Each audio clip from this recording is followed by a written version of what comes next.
এই মানুষ নামে প্রাণীটাকে আমি একটা বানালাম জান্নাতের ভিতরে। যেটাকে বানালাম সেটা মহিলা ছিল না, পুরুষ ছিল। ওর ভিতর থেকে ওর বিবিকে বানালাম। আর এই দুটাকে বানিয়ে আমি একটা মেশিন তৈরি করে নিলাম। এই মেশিনটাতে কি হয়, পৃথিবীতে মানুষ তৈরি হতে থাকে। তাহলে এরা স্বামী স্ত্রী জান্নাতে এক জায়গা হলো, এদেরকে আবার পৃথিবীতে পাঠিয়ে দিলাম। তারপরে এরা এমন মেশিন চালু হলো পৃথিবীতে রেজালান কাসীরা ওয়ান নিসা। আমি প্রথম বানিয়েছি দুটা থেকে হয়েছে 20টা, 20টা থেকে হয়েছে 100টা। এরপরে আরবের মাটিতে আর নাই, ছড়াতে ছড়াতে ছড়াতে ছড়াতে সারা পৃথিবী মানুষে ভর্তি হয়ে গেছে। এদের দুইটা ক্যাটালগ রয়েছে, একটা হলো মেয়ে মানুষ আর একটা হলো পুরুষ মানুষ।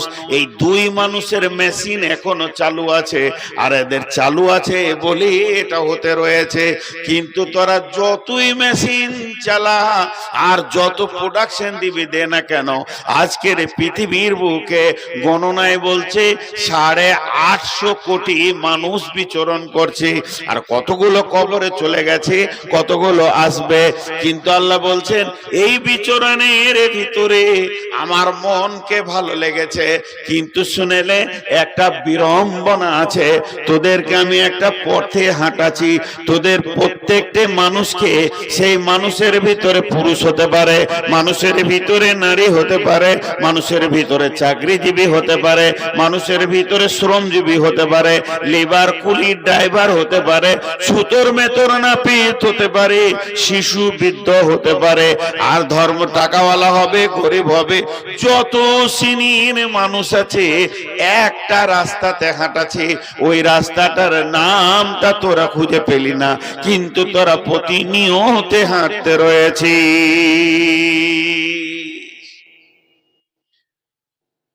এখন যদি আপনাদেরকে কাগজ কলম দিয়ে আমরা কি করছি না, বসে আছি, চুপ করে বসেছি না হাঁটছেন, এইটা দেখাবো, তাহলে ওই আয়াত কটা আপনার বুঝতে সুবিধা হবে। বিড়ম্বনাটা আগে ক্লিয়ার করে নেন, হাঁটছি কেমন করে। একটা উদাহরণ দিই। এই যে খুঁটিগুলো আপনারা দিয়েছেন, মন দিয়ে শুনবেন। ওই দিকে দেখেন, ওই নেট, লাইলনের নেট দিয়ে জমিটাকে ঘেরেছে ওর ফসলকে রাখার লেগে। এইরকম নেট যদি গোটা স্টেজটা দেয়া হতো আর চারিদিক থেকে সিলিয়ে সিলিয়ে সিলিয়ে সিলিয়ে টান করে দেয়া হতো, তো নেটটা দেখতে বড় সুন্দর লাগতো। ধ্যান দিয়ে শুনলেন আমার উদাহরণে গোটা আয়াতটা ঢুকে যাবে। একটা উদাহরণে একটা আয়াত ঢুকবে। এবার নেটটাকে যখন টান করে বেঁধে দিলেন, দেখতে ভালো লাগছে। এই ভালো লাগার উপরে যদি আপনি সাইকেলের বল বা গুলি, যে লোহার বলগুলো থাকে সাইকেলে বেয়ারিং এ থাকে, এই বল অসংখ্য নিয়ে সে নেটের উপরে দিয়ে দেন, নেটটা দেখতে ভালো লাগবে। উপর থেকে লাইট দেন, আরো ভালো লাগবে। কিন্তু নেটের মধ্যখানে, ধ্যান দিয়ে শুনবেন, ধ্যান সরে গেলে বুঝতে পারবেন না, নেটের মধ্যখানে নিচের দিক থেকে চিমটি দিয়ে একটা ইটকে ঝুলিয়ে দিলেন, ওখানটা ঢাল হয়ে গেল, ওখানে একটা ফুটো করে দেন। যখনই ফুটোটা আপনি করে দেবেন, এই বলগুলো যে যেখানেই আছে ওই দিকে দৌড়বে, ওই ঢালের দিকে দৌড়বে। একটা একটা একটা একটা একটা একটা করে পড়বে। পড়তে পড়তে একদিন নেটে বল আর থাকবে না। আল্লাহ পৃথিবী চরাচরটাকে সাজিয়েছেন পাহাড় পর্বত নদী খাল বিল জঙ্গল সবুজ ঘাস দিয়ে, মরুভূমি দিয়ে সাজিয়েছেন। আর এই নেটের ওপরে আমাদের মতো মানুষগুলোকে রেখে দিয়েছে নারী পুরুষ। এরা আনন্দ করে, প্রেম করে, আনন্দ করে, প্রেম করে, ভালোবাসা করে, আপসে উপরে ঘোরাফেরা করে, জমি জায়গা নিয়ে আনন্দে মেতে আছে। কিন্তু একটা ফুটা বানিয়েছে, একটা খাল বানিয়েছে, ওই খালটার নাম হলো কবর। প্রতিদিন কবর যেন এই মানুষগুলোকে টানতে আছে। একটা দুটা ঢুকছে, আমরা ওই রাস্তায় সবাই হাঁটছি। আমিও বর্ধমানে হাঁটছি তো কবরের রাস্তায় হাঁটছি, আপনিও সুলতানপুরে হাঁটছেন তো কবরের রাস্তায় হাঁটছেন। আপনার জটা পা একটা ছোট্ট অঙ্ক বললে বাচ্চা ছেলেতে বুঝে নেবে। আপনার নসিবে লেখা আছে, আরে শাহজাহান, আরে জমিরুল, তুই পৃথিবীতে 1,00,000 কদম হাঁটবি। ওর কপালে লিখে দিয়েছে আল্লাহ, তুই পৃথিবীতে 1,00,000 কদম হাঁটবি। তো ও শ্বশুর বাড়ি গেছে, এখান থেকে হেঁটে 1 কিলোমিটার দূরে, তো জটা পা ফেলছে, কবরের 1,00,000 থেকে মাইনাস হচ্ছে, ও 200 পা 500 পা ফেলে শ্বশুর বাড়ি গেল, 500 পা ফেলে আবার শ্বশুর বাড়ি থেকে এলো, 1000 চলে গেল, তখন 1,00,000টা 99,999 হয়ে গেল, 99,000 হয়ে গেল, লাখ পাটা 99,000। আমার নসিবে লেখা আছে তুই জীবনে ক পা হাঁটবি। এখন আমি আপনাদের মসজিদ থেকে স্টেজে এসেছি, আমাকে যদি 1000 লোক জিজ্ঞেস করে কোথায় চলেন, তো বলবো স্টেজে। কোথায় চললেন তুই স্টেজে, কোথায় চললেন তুই স্টেজে। ফোনে যদি কেউ জিজ্ঞেস করে কি করছিস রে ভাই, বলে মসজিদ থেকে স্টেজে গেছি। কিন্তু আল্লাহর অঙ্কে বলছে তোর কদম কমছে, তুই কবরের দিকে যেছিস।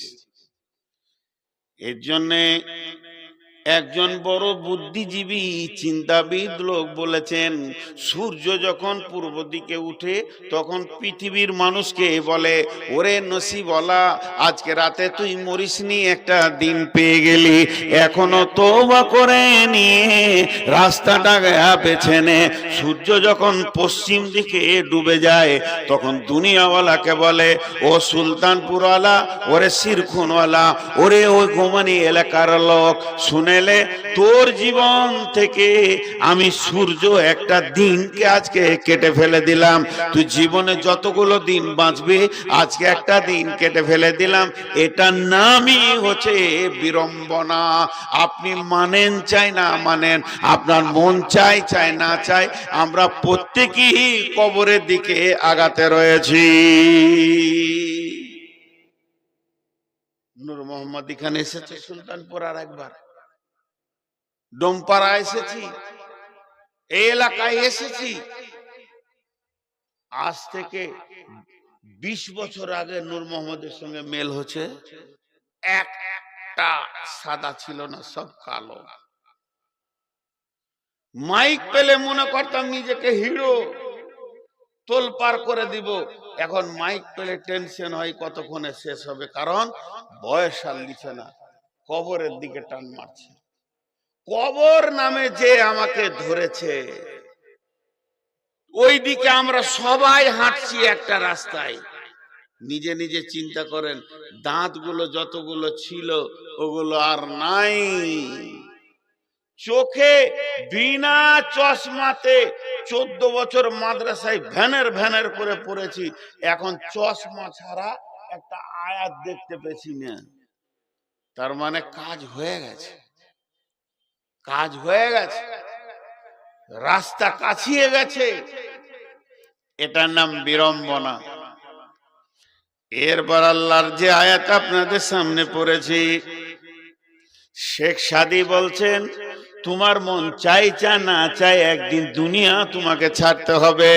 পৃথিবীর কেউ বলে নাই যে আমি দুনিয়া থেকে চলে যাব, নিজে স্বেচ্ছায় যাব, আর তোমাকে দুনিয়া ছাড়তে হবে। চুহাঙ্গে রাফতান কোনা জানে পাক, সেবার তাকতে মুরদানে সেবার রুইয়ে খাক। সকালবেলায় উঠেছি, কিয়া সাবান দিয়ে ঘষছি, চামড়াটা যেন ভালো থাকে, এরপরে বডি লেশন নিচ্ছি, তারপরে আর কিছু নিচ্ছি, তারপরে শ্যাম্পু নিলাম। এতগুলা নিয়ে আমার মন ভরল না, আয়রন করা কাপড়টা পরলাম, এদিকে বডি স্প্রে, এদিকে বডি স্প্রে নিলাম, এতেও আমার মন ভরল না। মাথাতে কত রকম মাল লাগালাম, মা বোনেরা কত রকম মেকআপ পরে নিল, তাতেও মন ভরছে না। আবার খানিকটা আতর নিয়ে দাড়িতে মুখে মেনে কানে নিয়ে নিলাম, এইভাবে ঘুরছি। শেখ সাদী বলছে, যত লক্ষ টাকা তুই বডিতে খরচা করবি কর না কেন, তোর যে আত্মা নামে জিনিসটা আছে, ওইটা যেদিন আজরাইল টেনে বের করে নিবে, তোর বডিটা যদি একবারে আতরে চেম্বারে রেখে দিয়ে ডুবিয়ে দেওয়া হয়, এমন গন্ধ হবে, ওখানে কেউ যাবে না। অতএব পৃথিবীর মানুষ, তুমি নিজেকে অঙ্ক করো যে আমি কতগুলো স্টপেজ পার হলাম।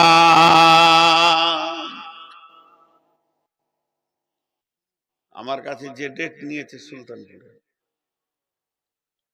ডেট নিয়ে তো চুপ করে বসে থাকেনি, দুদিন আগে ফোন করেছে, আজকে ফোন করেছে, কোথায় আছে? তবে দুলিয়ানে আছে, গতকালকে জালসা ছিল লালমাটি, ইসলামপুরে আছে। তো চলেছেন, হ্যাঁ আস, মাগরিব পড়বো ইনশাআল্লাহ। কথাটা খালি বুঝবেন, আমাদের দুজনের কথাটা এখান থেকে জ্ঞান বার করতে হবে একটা। আসেন ইনশাআল্লাহ। পাকুড়ে এসে বলছে, হাজি রাস্তাটা ভুলে গেছি মনে হয় সুলতানপুর, একটা লোকেশন পাঠিয়ে দেন। আচ্ছা দিছি, পাঠিয়ে দিলে। কত দূরে আছেন মনে করেন, এবার ফোন করছে কত দূরে আছেন, কোটাল পুকুর পার করছে। ও ঠিক আছে, এখন কোথা? পলাশবনা ঢুকছি। ও চলে এসছেন। দুজনের মধ্যে ফোনে কথা হচ্ছে, ও চলে এসছেন। ভাষাটা দেখেন কেমন, ও চলে এসছেন, কাছে গেছেন। একবার মনে করেন আল্লাহর সঙ্গে আপনার কথা হচ্ছে, এটা উদাহরণ দিলাম আগেটা, এটা বুঝার জন্য বলছি। আল্লাহর সঙ্গে আপনার কথা হচ্ছে, কিরে বান্দা কোথা আছিস? বলে শুয়ে আছি ঘরে। ও তো চোখে কেমন দেখছিস? কালকে যাবো চশমা আনতে। ও ঠিক আছে। চশমা নিয়ে দেখতে পেয়েছি না, পাওয়ারটা শেষ হয়ে গেল, আবার চেঞ্জ করতে হবে চশমা বলছে। তো শরীরের ব্যবস্থা কেমন রে? বলে হাটে ধরেছে। ও কাছে গেছিস। আল্লাহ বলছে কাছে গেছিস, এবার ঢুকবি কবরে। সুগারে ধরেছে। বলে হ্যাঁ, তাহলে হয়ে গেছে তোর। বিড়ম্বনা, পৃথিবীর কোন মানুষ চাই না যে আমার চুলগুলো সাদা হোক। এমন কিছু লোক আছে, ওর সব পেকে গেছে, কালো কলপ লাগিয়েছে, এমন কালো লাগিয়েছে মনে হচ্ছে যেন 12 বছরের বাছুর। কিন্তু হবে 10 দিন পর এখানে চিলিক মারছে যে মাল ডুপ্লিকেট। 10 দিন পর এই গোড়াতে সাদা মাল বেরিয়েছে, চিলিক মারছে। গা দেশলাকে বলছে দেখ ডুপ্লিকেট দেখ, দেখবি তা। ইয়ার মন চাইছে না যে আমি ওখানে ঢুকবো। আল্লাহ তাবারাক ওয়া তাআলা বলছেন, তোদেরকে আমি কবরে ঢোকাবো এটা আমার উদ্দেশ্য নয়। আল্লাহ বলছেন মিন আইয়িন খালাকাহু মিন নুতফাতিন খালাকাহু ফাকাদ্দারা সুম্মা সাবিলা ইয়াসসারা সুম্মা আমাতাহু ফাআকবারা। তোদেরকে কবরে ঢোকাবো এটা আমার শেষ নয়, ওখানে জমা করব। জমা করতে করতে করতে পৃথিবীর সবগুলোকে ওখানে জমা করব, তারপরে একসঙ্গে কিয়ামতে তুলব। আমি হজের ট্রাভেলসের কাজ করি, হজ উমরায় লোক আমার সঙ্গে যায়। যখন গাদা লোক হয়ে যায় কি করি, ওদেরকে কলকাতা ঠিকানা দিই না। 2 বছর 3 বছর করেছি। হ্যালো, কোথা বাড়ি? জি ঘুমানি। হ্যাঁ হাজি সাহেব, আপনি 12 তারিখে সকালবেলায় বর্ধমান নূর মসজিদে চলে আসেন। মসজিদের একটা নাম দিয়ে দিলাম। দিনাজপুর থেকে হ্যালো হাজি সাহেব 12 তারিখে চলে আসেন বর্ধমানে। কলকাতা না, কলকাতা যেতে হবে না, সবটি বর্ধমানে জোগাড় করছি। দিনাজপুর, মালদা, জলপাইগুড়ি, দার্জিলিং, দক্ষিণ দিনাজপুর, বিহার, কাটিহার, পূর্ণিয়া, আপনাদের গোমানি টোমানি, পাকুড় টাকুর, মালদা, ওই মুর্শিদাবাদ, সব একটা মসজিদে জড়ো করলাম। কেন করলাম? টুরিস্ট বাস করে নিয়েছি, একসঙ্গে বাসে তুলবো, এয়ারপোর্টে নিয়ে চলে যাব, আমার হাজির হিসাব ঠিক থাকবে। আল্লাহ তাবারাক ওয়া তাআলা বলছেন, জমা করার একটা জায়গা আমি কবরকে বানিয়েছি রে। হাজি কবরে শুতে যা, গাজী কবরে শুতে যা, হে বেঈমান শুতে যা, ইমানদার শুতে যা, জুয়ারি কবরে থাকবে, আর সুদারু কবরে থাক, মাতাল কবরে থাক, নামাজ পড়নেওয়ালা কবরে থাক, তাহাজ্জুদ পড়নেওয়ালা কবরে থাক, লুচ্চার কবরে থাক, লাফাঙ্গা কবরে থাক, খুনি কবরে থাক। এইভাবে কবরে জমা চলছে এখন। কিন্তু কবরে সে শেষ মানুষটা যে থাকবে যেদিন কিয়ামত হবে, ইযা যুলজিলাতিল আরদু জিলজালাহা ওয়া আখরাজাতিল আরদু আসকালাহা, শেষ মানুষটা যে মাটি চাপা পড়বে তাকে 40 বছরে থাকতে হবে। যে আয়াত আপনাদের সামনে পড়েছি, ওমা সুম্মা নুফিকা ফিস সূরি ফাসাইকা মান ফিস সামাওয়াতি ওয়া মান ফিল আরদি ইল্লা মান শাআল্লাহু সুম্মা নুফিকা ফীহি উখরা ফাইদা হুম কিয়ামুন ইয়ানজুরুন। আদম আলাইহিস সালাম কবরে কখন শুয়েছে কেউ আর হিসাব দিতে পারবে না আল্লাহ ছাড়া। আদমের বেটা হাবিল কাবিল কখন কবরে শুয়েছে ওর অঙ্ক করে কেউ হিসাব বার করতে পারবে না, তখন থেকেই আছে।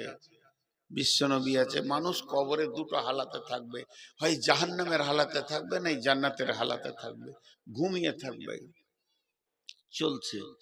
তাহলে সব থেকে কম সময় কবরে কে থাকবে? ওই আয়াত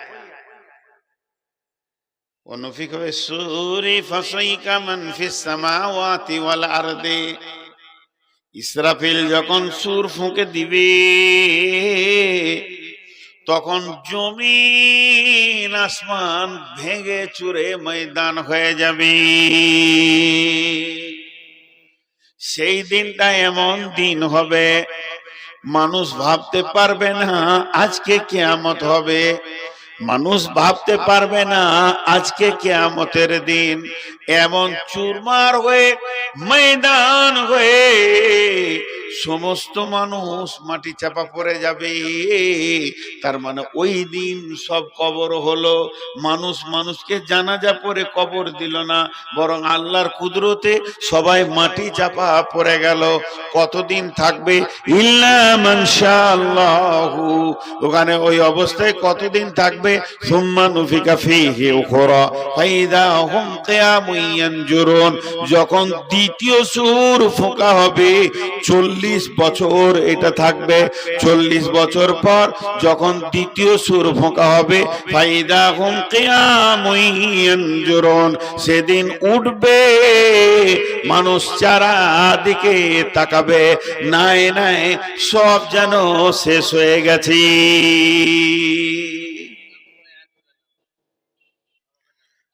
ইয়াউমা তারজুফুর রাজিফা তাতবাউহার রাদিফা। আমি হিন্দি পড়তে পারি না, দেন তো এটা হেডিংটা কি লিখেছেন আপনারা? এটা কি লেখা আছে? এ না এটা এটা সুকিয়া, তারপরে হ্যাঁ মসজিদের জন্য। ঠিক আছে, হিন্দি পড়তে পারি না ভাই, শিখবো, প্রাইমারি স্কুলে ঢুকবো এবার। তো ইয়াউমা তারজুফুর রাজিফা তাতবাউহার রাদিফা, একটা সুর ফোঁকার পর দ্বিতীয় সুরটা ফুঁকতে 40 বছর লাগবে, ওই মাটি চাপা থাকবে 40 বছর। সে আদম প্রথম ঢুকেছে, হাবিল কাবিল, আর ই শেষে ঢুকলো। এবার সুর ফুঁকবে তখন উঠবে। আমরা সুর ফুঁকে উঠবে ওই জায়গার দিকে যাচ্ছি সবাই। এটা আমার শেষ কথা বক্তব্যের। একজনও উঠে বলতে পারবেন না আমি যাইনি, আমি সুলতানপুরে বসে আছি। সবাই যাচ্ছি। আল্লাহ চ্যালেঞ্জ দিয়েছেন, তুই হিরো হো চাই মাস্তান হো, তোকে হাজির করব। তুই কি ভেবেছিস বল নিজেকে? তোর কত হিম্মত আছে যা আমাকে না শুনিয়ে আমার কথা না শুনে চলে যাচ্ছিস? তোর থেকে তোর খালু সব থেকে বড় মাস্তান ছিল, ফেরাউন তাকে তাবা করেছি, নমরুদ হামানকে তাবা করেছি, তুই আমার কাছে কি আছিস? তারা সেই যুগে বলতো ক্বালু তিলকা ইদান কাররাতুন খাসিরা আইদা কুন্না ইদা মান নাখিরা ক্বালু তিলকা ইদান কাররাতুন খাসিরা। এখনকার যারা মুমিন, এখনকার যারা নামাজি, এখনকার যারা মুমিন, এখনকার যারা নামাজি, তারা 1 মিনিট আপোষে কিয়ামতের কথা চিন্তা করে না। আর সেই যুগের যারা কাফের বেঈমান ছিল, তারা বলতো হাড্ডিগুলো মাটিতে পচে যাবে, মাংসগুলো মাটিতে শেষ হয়ে যাবে, এরপরেও কি আল্লাহ জীবিত করবে? তা যদি জীবিত করে সেটা বড় খাসারা হবে, বড় বিপদের কথা শুনলাম। কলু কলু ইদা মান নাকিরা, আবার জীবিত যখন করবে তিলকা ইদান কাররাতুন খাসিরা, এরপরে যদি জীবিত করে এর মতো বিপদের কথা আর ভাবতে পারছি না। আমি লুচ্চামি করলাম, আমি ডাকাতি করলাম, আমি 2-4টা মার্ডার করে দিলাম, খুন করে দিলাম, লাশ বইয়ে দিলাম, আর যত পারলাম নারীকে ভোগ করলাম, লোকের মালকে লুটে নিলাম। আমার মাথায় ধারণা আছে মাটি হয়ে যাব, পচে যাব, হাড্ডি শুদ্ধ মিশে যাবে। এই ধারণাটা পাল্টানোর জন্য যখন আল্লাহ বললেন কলো তিলকা ইদান কাররাতুন খাসিরা, ওরা বলল আইদা কুন্না ইদা মান্নাখিরা, তাহলে কি পচে যাওয়ার পর আবার উঠতে হবে কি? যদি তাই হয়, যদি তাই হয় আবার উঠতে হবে, তাহলে তো বড় বিপদের কথা শুনছি, বড় বিপদের কথা শুনছি।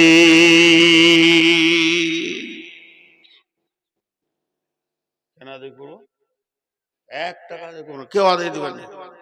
টাকা না, টাকা তো মহব্বতী জিনিস, কেউ দেয়? আমি বয়ান করবো, আদায়কারী বক্তা তুলেছেন আমাকে, তার জন্য বসিয়ে রেখেছেন। আমি এখানে সুলতানপুরে যত কটা লোকের জুতা আছে সব কটা আমি মাথায় করে নিয়ে বাড়ি যাবো। একটা প্রশ্ন করবো, খালি উত্তরটা দেন। আমার আজকে কে জুতা চুরি করেছে গো? নতুন জুতা গো, বুকটা ফেটে দিয়েছে। এই গত মাসের 23 তারিখে জুতা চুরি করেছে ওই কালিয়াগঞ্জ একটা জালসাতে। ওর যে কত চয়েস ছিল আমার জুতা দুটা কিনা, খুব মহব্বতের জুতা, ওখানে নিলে ছেঁড়া জুতা ফেলে দিয়ে চলে গেছে। সেই জুতাতে 3 দিন কাটিয়ে ফের বোলপুরে জুতা কিনেছি। আজকে মসজিদে শুয়ে আছি, বাইরে রেখেছি, ভ্যানিশ। আমারটাই চয়েস হয়েছে, জান না চলে, হ্যাঁ ওইটাও লাগবে কিয়ামতের দিন। নতুন জুতা, চামড়ার জুতা নিয়ে চলে গেল। যদি ভুল করে নিয়েছেন তো নামিয়ে দেন। ওই দুটাকে ফেলে গেছে, ফ্যাক্টা পাড়া জুতা, আমার 10 সাইজ হয়, আমার ওটা ছোট আছে, আমার পায়ে হচ্ছে না, তো আমি মাথায় নিব। আমি আবদার করছি সুলতানপুর, আমি আমি নিজের জবান দিয়ে বলছি সুলতানপুরকে আমি ভালোবাসি। আমার আবদার আছে এদের সঙ্গে ঝগড়া করার, যেগুলো কমিটি আমার অপরিচিত লাগে, ফের মাইক থেকে নেমে ঝগড়া করবো খানি, তারপর ঘর যাব, পানি খেয়ে লাগবো এদের সাথে। এদেরকে আমি ভালোবাসি, আমি আবদার করে বলছি। বলেন আমার আগের বক্তা কি বিষয়ে বয়ান করেছে? কেন আমাকে আমাকে যদি 10টা থেকে 12 বা 9টা থেকে 11টা দিতেন, কালেকশন আমি করতে পারতাম না? বিষয়টা বলেন কি বিষয় ছিল? এখন কালেকশন করব না, যেমন যাবে তাই করব। মাইক আমার কাছে আছে, যেমন যাবে তাই করব। আর কালেকশনের কথা বলবেন, যে বলবে ওর কাছে 1 লাখ টাকা নেব। চলো কালেকশন শুরু। যে বলবে যে কালেকশন করেন, তুই 1 লাখ টাকা দিয়ে দে রে ভাই, ওটা রাখেন, নিয়ে যাবো আমি। পুলিশে খুব ধরছে। তো আমাকে যদি পচা মাংস হাড্ডি থেকে আল্লাহ আবার তুলেতে, এর মতো বিপদ আর কিছু নাই। কাফের বেঈমানেরা বলেছে, তাদের মাথা কত ধরেছিল ভাই। যতটি লোক বসে আছেন, যারা আসে নাই তাদের কথা বলছি না ভাই আমার, আপনাদের হাতগুলো ধরে বলছি। আবদার করে ধুমকাধুমি করছে, এটা মহব্বতের কারণে। এই এলাকাটা আমার মনে হয় না যে বর্ধমান আর সুলতানপুর দুটা দূরে, এটা কাছে মনে হয়। আমি এই এলাকায় মানুষ হয়েছি, পাকুর গুলিয়ান মিলে, আপনাদের গোমানি ঘুরে। তো আমি যে কথাটা বলছি আপনাদের কাছে আবদার রেখে বলেন, একটা লোক উঠে দাঁড়িয়ে যে আমি যাব না আল্লাহর হুকুমে। আল্লাহ আবার কি বলছি দেখেন, ওয়াইন্না লাহু লাহাফিদিন কিরামান কাতিবিন ইয়ালামুনা মা তাফআলুন ইন্নাল আবরারা লাফি নাঈম ওয়া ইন্নাল ফুজ্জারা লাফি জাহিম ইয়াসলাউনাহা ইয়াউমাদ্দিন ওয়া মা হুম আনহা বিগাইবিন।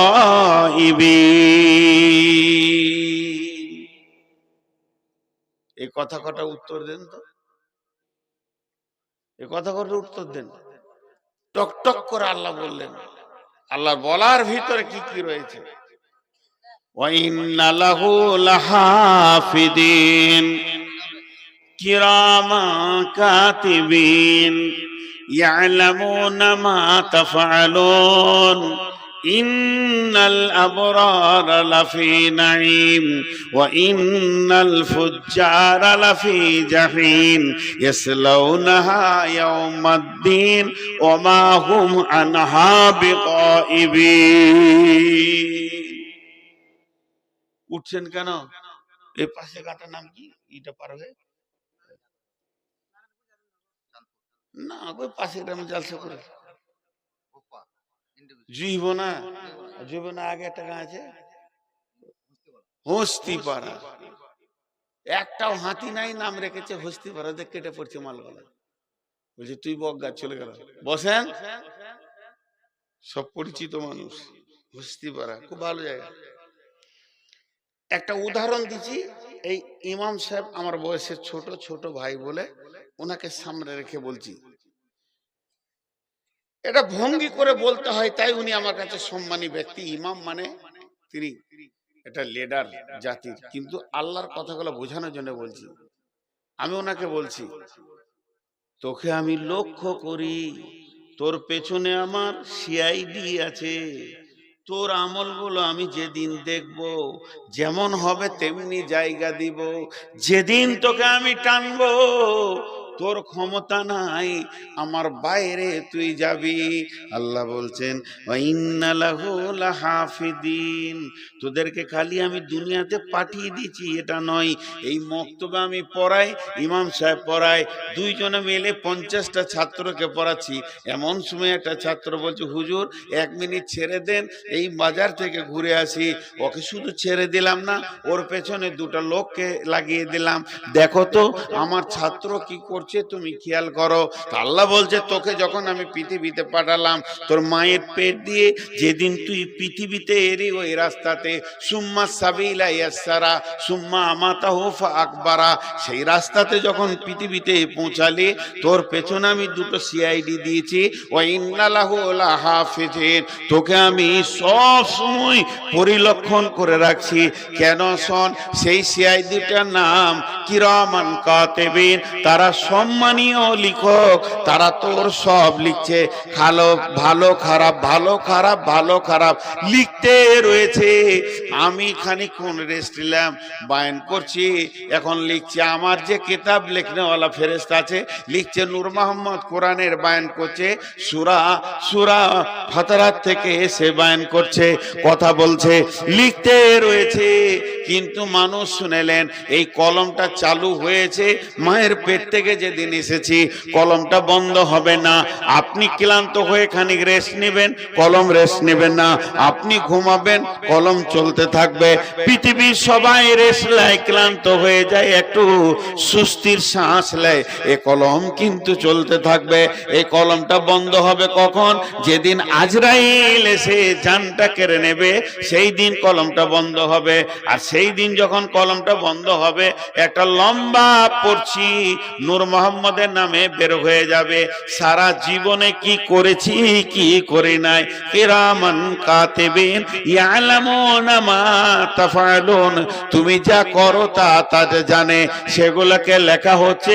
শুধু তাই নয়, ইন্নাল আবরারা লাফি নাঈম ওয়া ইন্নাল ফুজ্জারা লাফি জাহিম, যার রিপোর্ট ভালো হবে সে জান্নাতে যাবে, যার রিপোর্ট খারাপ হবে সে জাহান্নামে যায়। ইন্নাল আবরারা আবরার লাফি নাঈম ওয়া ইন্নাল ফুজ্জারা লাফি জাহিম। আল্লাহ বলছেন ইয়াসলাউনাহা ইয়াউমাদ্দিন, ইয়াসলাউনাহা ইয়াউমাদ্দিন। এইটা শুনতে বড় কষ্ট লাগবে, ইয়াসলাউনাহা ইয়াউমাদ্দিন। তোরা সবাই কিয়ামতের দিকে হাঁটছিস, ওইখানে তোরা ঢুকবি। ওমা হুম আনহা বিগাইবিন, এমন ভাবে তোরা ঢুকবি একজন বাদ যাবি না। একটা পাগল, একটা নারী, একটা ল্যাংড়া, একটা খোঁড়া, একটা কানা, একটা অচল মানুষ বাদ পড়ে যাবে, কিয়ামতের মাঠে যাবে না। এটা কোনোদিন ঘটবে না। আমি যেভাবে তোদেরকে বানিয়েছি, যে রাস্তায় ছেড়ে দিয়েছি, যে লাইনে ছেড়ে দিয়েছি, তোরা কিয়ামতের দিকে যাচ্ছিস, ওখানে তোদেরকে যেতেই হবে। ওমা আদরাকা মা ইয়াউমুদ্দিন সুম্মা মা আদরাকা মা ইয়াউমুদ্দিন। তুমি জানো কি সেই দিনটা কি? তোমাকে কেউ কিছু বলেছে কি সেই দিনটা কি? এই দিনটা সম্পর্কে শুনে নাও। লা তামলিকু নাফসুন লিনাফসিন শাইআ ওয়াল আমরু ইয়াউমাইদিল লিল্লাহ।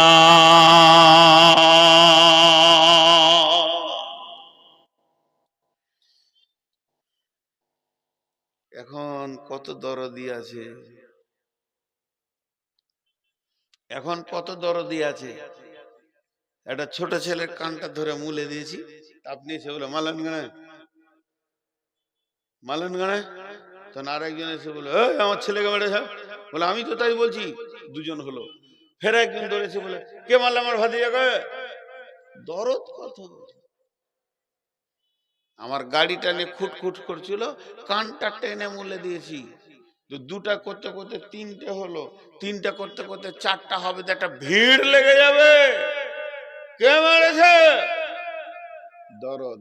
আল্লাহ বলছে সেই দিনটা এমন হবে, তুই নাফসি নাফসি করবি, তোর বাপও পরিচয় দিবে না। ইয়াউমা লা তামলিকু নাফসুন লিনাফসিন শাইআ ওয়াল আমরু ইয়াউমাইযিন লিল্লাহ। তুই যার পেটে হয়েছিল মাটাও পরিচয় দিবে না, মাটাও পরিচয় দিবে না। কেন? পেরেশান থাকবে সব নিজেকে নিয়ে, সব নিজেকে নিয়ে পেরেশান থাকবে। আল্লাহ তাবারাক ওয়া তাআলা বলছেন কান্নাহুম ইয়াওমা ইয়ারাউনাহা লাম ইয়ালবাসু ইল্লা আশিয়াতান আও দুহাহা। এগুলোকে দুটো খুলে নিয়ে পালাবো। আমার জুতা চুরি হয়েছে, এই দুটো নিল জুতার বদলে। দেখে লাগবে, ওরা জুতা চোরকে খুঁজে আমার কাছে আসবে, তারপর দিবে। এই কথাটা কত কঠিন কথা দেখেন। কান্নাহুম কান্নাহুম ইয়াওমা ইয়ারাউনাহা লাম ইয়ালবাসু ইল্লা আশিয়াতান আও দুহাহা। স্বপ্ন দেখেছেন রাতে কোনোদিন? কথা বলে না। রাতে স্বপ্ন দেখেন নাই? কি স্বপ্ন দেখেছেন? বিয়ে করা। যেমন যেমন বয়স, যেমন যেমন টেনশন, সেরকম স্বপ্ন দেখে। একটা লোক রাত 8টায় ঘুমিয়েছে, ভোর 4টায় জেগেছে। ক ঘন্টা ঘুমালো? রাত 8টা থেকে ভোর 4টা পর্যন্ত 8 ঘন্টা। ও যখনই চোখটা ওর লেগেছে, ওর স্বপ্ন শুরু হয়ে গেল। স্কুল যেছি, ইয়ং ছেলে ধরেন, বেশাদি হয়েও গেছে। স্কুল যেছি, খালাদের বাড়ি গেলাম, আব্বার সঙ্গে দেখা হলো, মাঠে কাজ করলাম, ইট নিয়ে ভাটাতে যে ইট নিয়ে এলাম, কোনোটার সঙ্গে কোনোটা মেল হয়নি। দে বিরাট টাকার মালিক হয়ে গেছি। টাটা সমো করে পাকুড় থেকে টাকা আনতে গেছি, 22 লাখ টাকা আছে। সুবহানাল্লাহ, এত টাকা গাড়িতে। স্বামী স্ত্রী শুয়ে আছে, আর গাড়ি নিয়ে আসছে, আর কোটাল পুকুর পার হয়েছে, 4টা ডাকাতে ঘেরেছে। ড্রাইভারকে বলছে জোরে চালা, নাহলে যান চলে যাবো। ওদের কাছে হেঁসা ফস চুড়ি পিস্তল আছে। জোরে গাড়ি টানছে, আর ব্রিজের ওপর থেকে নিচে পড়লো পলাশবোনা থেকে। জোরে চিল্লি উঠেছে, যেই চিল্লি উঠেছে ঘুম ভেঙেছে, দেখছি ক্যাঁথাতে। ওর বিবি জিজ্ঞেস করছে কি হলো, তো জোরে জোরে নিঃশ্বাস নিচ্ছে, পানি লিয়ে রেখে দি, পানি লিয়ে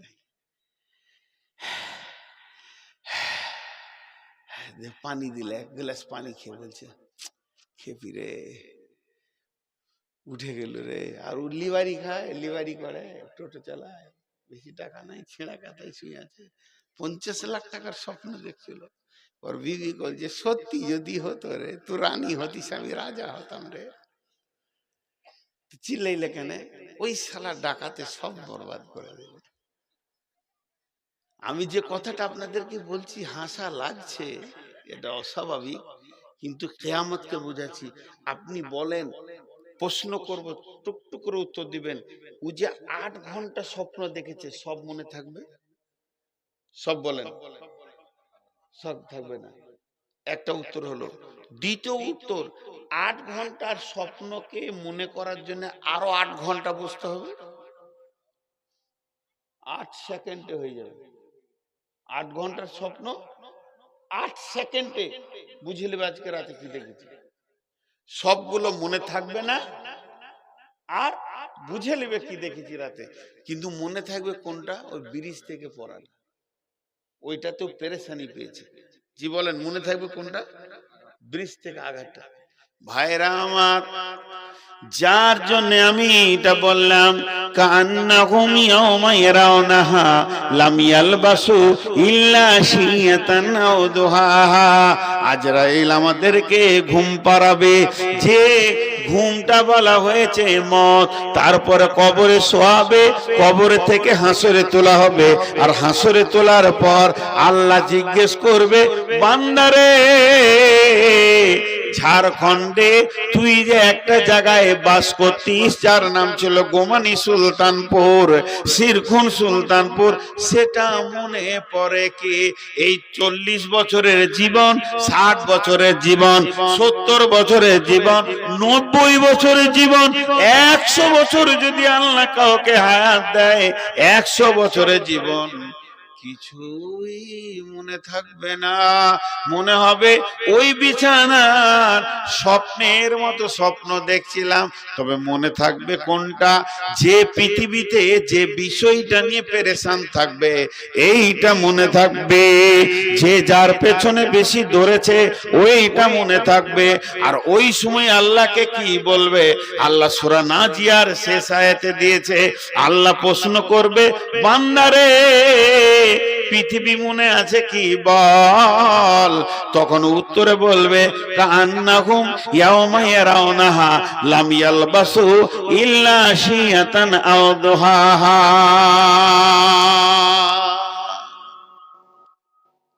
বেটিরা আমার, ও আমার পেটের বিটি যত এখানে আছেন, আমি আপনাদের বাপ বলছি, 1 মিনিট কান করে শুনেন। আপনারা আমার ভাই, বন্ধু, সন্তান, কারো আমি সন্তান, কান করে শুনেন।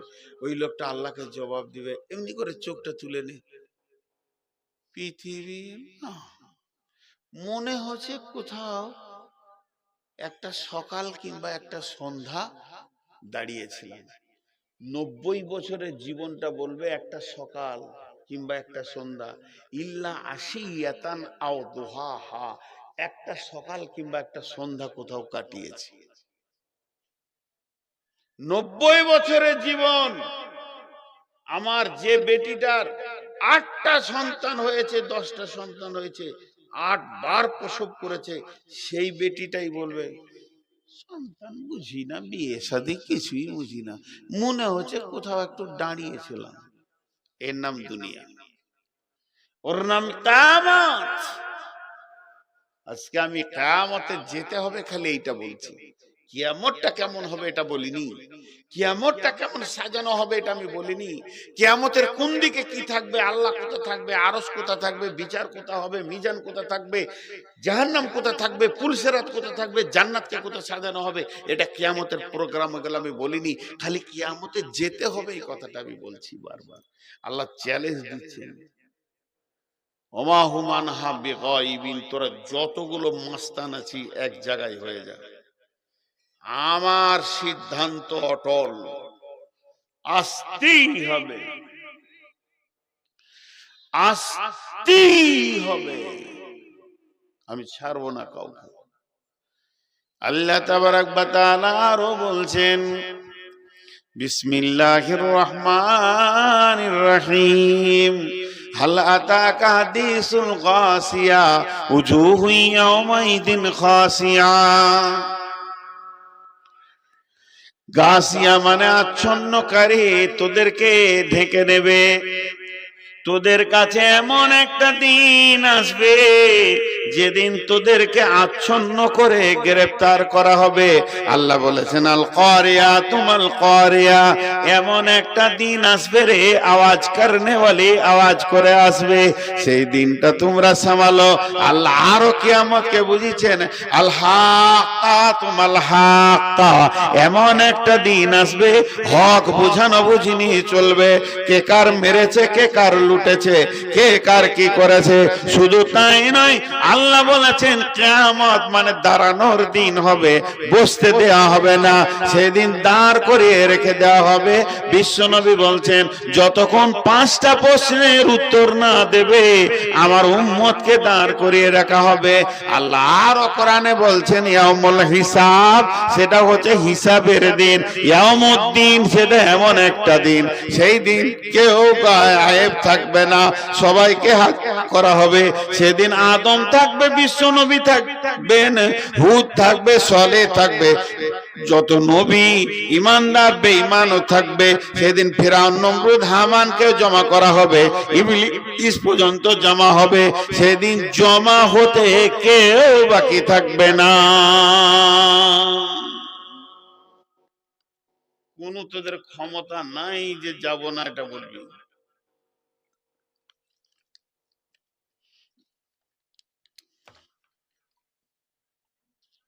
জি, এরা বিচারা টাকা গোনা শেষ হয়ে গেছে, বসে আছে, কিছু টাকা দেন না গো, এখানে গুনুক। হাত শ্বশুর করছে, খুশি কত। 12টা বেজেছে, বাজেনি, বসে 12:30 পর্যন্ত বলি, মহব্বত করে একটু বকাবকি করলাম, রাগ লাগে গেছে। আপনি পদ্মারি করছেন নাকি? তো দেখেন জিনিসটা, আমি খালি বলছি কিয়ামত।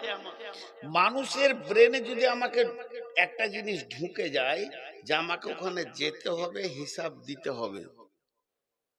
আল্লাহ 4-5টা আয়াতে কত কড়া কথা বলেছেন।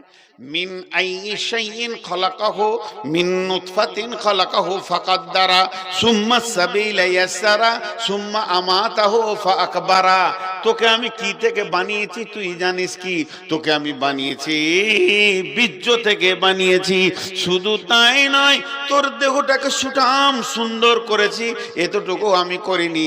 এরপরে কি করব শুনেলে, হুম্মা আমাতাহু ফাসুম্মা সাবিলা ইয়াসসারা, যে রাস্তা দিয়ে তুই এসেছিস অতি সংকীর্ণ রাস্তাকে আমি প্রশস্ত করে দিয়েছি।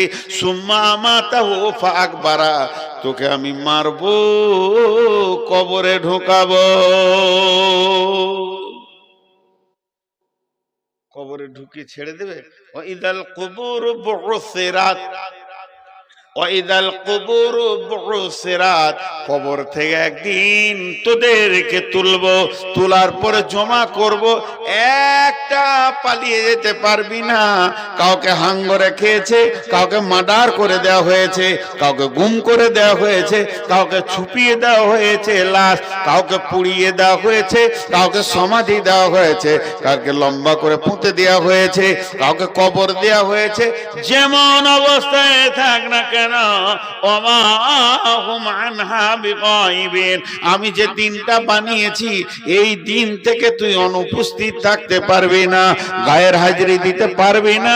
সেই দিন তোদেরকে আমি হাজির করব এবং আমি আল্লাহ সমস্ত হিসাবকে তিলে তিলে বুঝে নিব।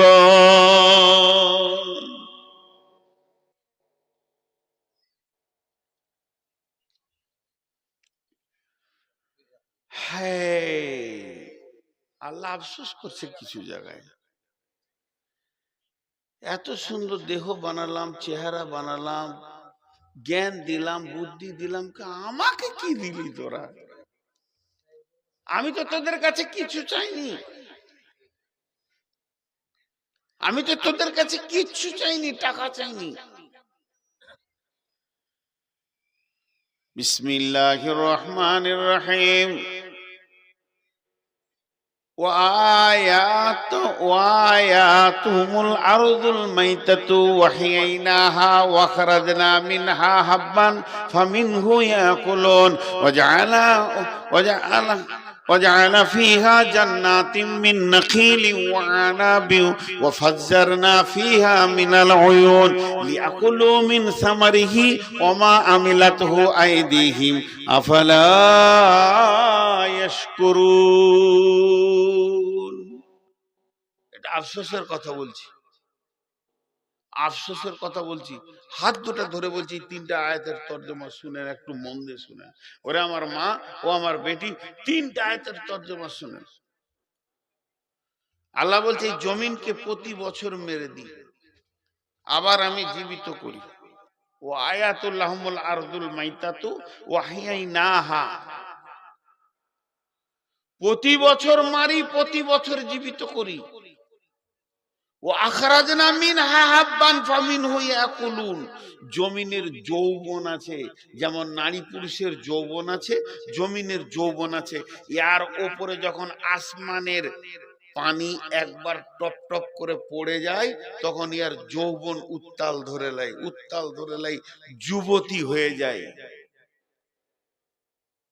যুবতী হয়ে কি করে? দুনিয়াওয়ালাকে বলে, কি ফসল নিবি বল, বিচন তোরা দে, ফসল আমি দিব।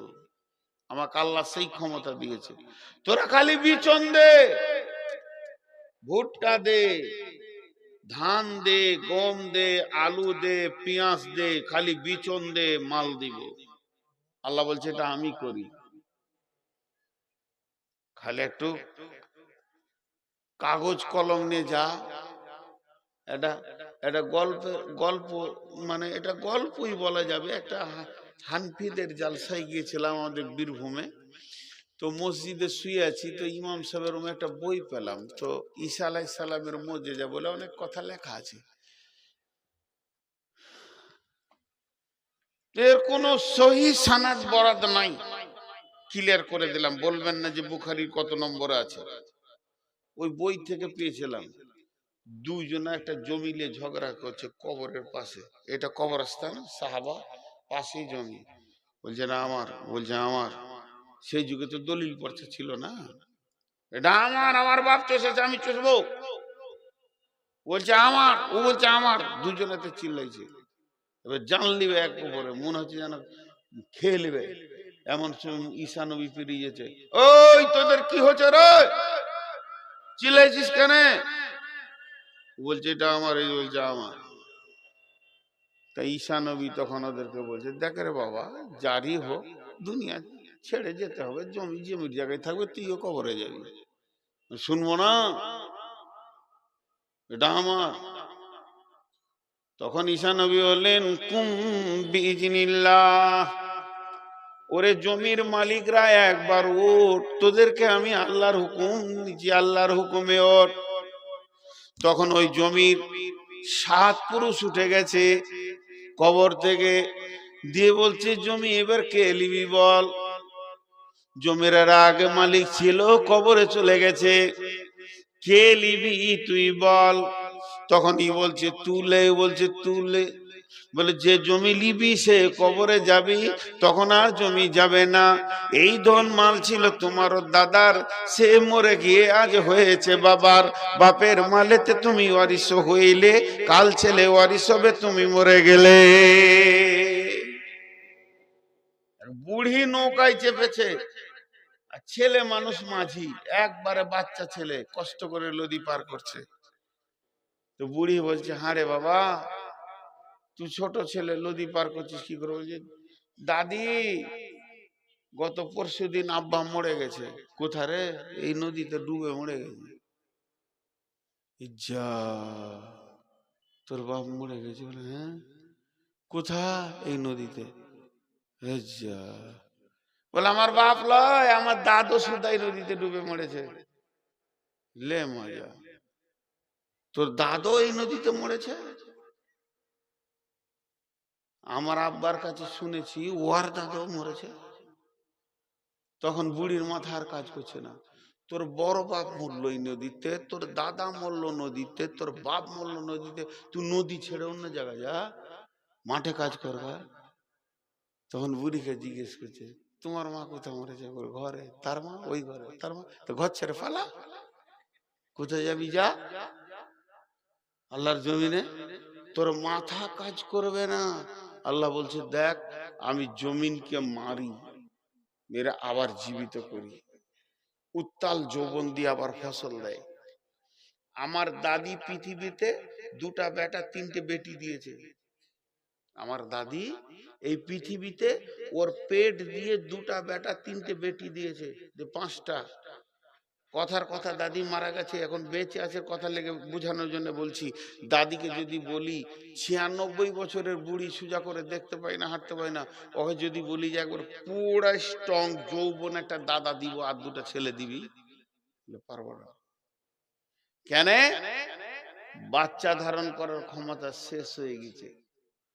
এবার আল্লাহ বলছে, একবার ভাব, তোর ঘরে যে জমিটা রয়েছে, তোর দাদি তোর দাদা চাষ করে সন্তান নিল, তোর বাপের বয়স গেল, তোর বয়স যেছে, এখন যদি তোর ওই দাদিটার আর একটা বিয়ে দিয়ে দিস, নতুন যৌবন উত্তাল দেখে ওর ভিতরে যদি তুই বীর্য পৌঁছে দিস, আর সন্তান দিতে পারবে না, ও বুড়ি হয়ে গেছে। আর তোর দাদা তার বাপ যে জমিটা চাষ করেছে মাঠে, যতটা ভুট্টা দিয়েছে, তোর দাদা কতটা ভুট্টা দিয়েছে, তোর বাপ কতটা ভুট্টা দিয়েছে, তুই চাষ করবি অতটা ভুট্টা দেবে, তুই মরার পর তোর ছেলে চাষ করবে অতটা ভুট্টা দেবে। কেন জমিন বোরাই না? জমিন কেন বোরাই না? নারী কেন বুড়িয়ে যায়? জমিন বোরাই না, ওকে প্রতি বছর আমি মারি, আর মারার পর জীবিত করে উত্তাল যৌবন দিয়ে, আর সেখানে কি করে, ওয়াজআলনা ফিহা জান্নাতিন মিন নাখিলি ওয়া ইনাবিন ওয়া ফাজ্জারনা ফিহা মিনাল উয়ুন, ওখানে আমরা দিই ফলে ফসলে ভরে দিই, গাছপালাতে ফলে ফসলে ভরে যায়, আর সেই জমিনে রয়েছে প্রবাহমান পানি। একটা কথা মাঝে বলছি, শুনেলেন?